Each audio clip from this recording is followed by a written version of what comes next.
पान 804 जमुना धान बिहन जो बिहन बाबद कि चाषी भाई माने जानिबा निहाती जरूरी अटे।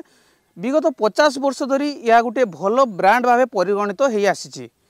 तेबे दर्शक बंधु यही पान 804 जमुना धान बिहन बहुत भल अमल दिए एवं जदि आपन को अधिक उत्पादन आवश्यकता अच्छी तेबे यह निश्चित भाव में आपण आवश्यकता को पूरण करिवो। यही पान 804 जमुना बिहन मध्यम अवधिर चाष अटे एवं यह 140 रु 145 दिन मध्य काटिया पाई प्रस्तुत हो जाए, जा फल कि जड़े चाषी भाई को गोटे नुआ चाष करने बा अन्य चाष करने जमी प्रस्तुति निमंते अधिक समय मिलता है। यार आउ गोटे स्वतंत्रता होची जे यह विभिन्न रोग और कीट विरोध में लड़िया प्रतिरोधक शक्ति या भितर अधिक थाए। जदि आम यार आउ गोटे उपकारिता विषय आलोचना करवा अन्य धान तुलन में पान 804 जमुना बिहन रे आपण अल्प यूरिया प्रयोग करी अधिक अमल करें। तो चाषी भाई भणी माने मन रखु असली जमुना केवल पान कंपानी पान 804 जमुना प्रति घरे जमुना प्रति थर जमुना।